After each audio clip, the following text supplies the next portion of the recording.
প্রিয় দর্শক, আপনাদের মনে আছে নিশ্চয়ই 2019 সালে আইপিএল না খেলেও কলকাতা নাইট রাইডার্সের কাছ থেকে 9 কোটি রুপি বুঝিয়ে নিয়েছিলেন মিচেল স্টার্ক।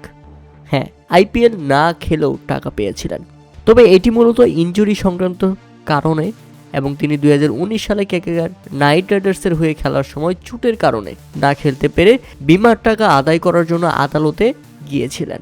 এছাড়া তিনি বিভিন্ন ক্যারিয়ারে আইপিএল থেকে বিরত থাকার জন্য বড় অঙ্কের টাকা ত্যাগ করেছিলেন, কিন্তু তারপরেও কিন্তু সেবার আদালতে গিয়ে টাকা আদায় করে নিয়েছিলেন মিচেল স্টার্ক, কেননা কলকাতা নাইট রাইডার্সের হয়ে খেলতে গিয়ে তিনি ইনজুরিতে পড়েছিলেন। এবার মুস্তাফিজুরও টাকা আদায় করে নিতে পারতেন কেকেআরের কাছ থেকে।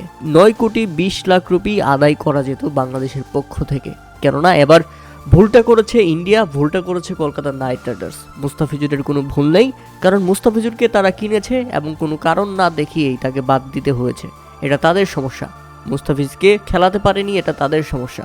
তাকে নিরাপত্তা দিতে পারেনি, এটা তাদের সমস্যা।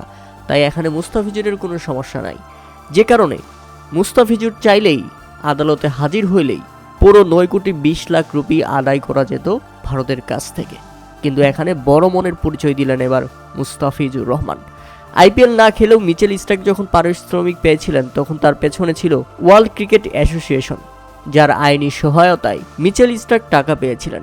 ঠিক একইভাবে এবার তারা মুস্তাফিজুর রহমানকেও ক্ষতিপূরণ পেতে সাহায্য করতে চেয়েছিল, কিন্তু মুস্তাফিজুর রহমান সে পথে হাঁটলেন না।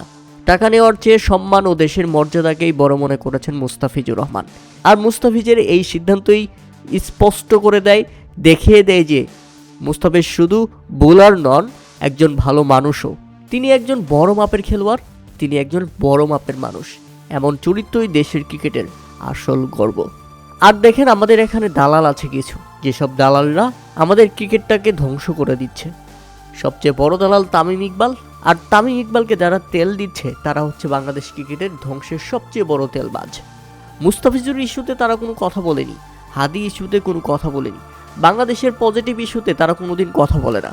অথচ তামিমের কিছু হলে অথবা তামিম একটা বাত মারলে তারা ঝাঁপিয়ে পড়ে তামিম ইকবালকে তেল দিতে। এই যদি হয় বাংলাদেশ ক্রিকেটারদের অবস্থা, তারা যদি গ্রুপিং এবং রাজনীতি থেকে বের হয়ে না আসতে পারে, তাহলে বাংলাদেশ ক্রিকেট কখনো উন্নতি করতে পারবে না।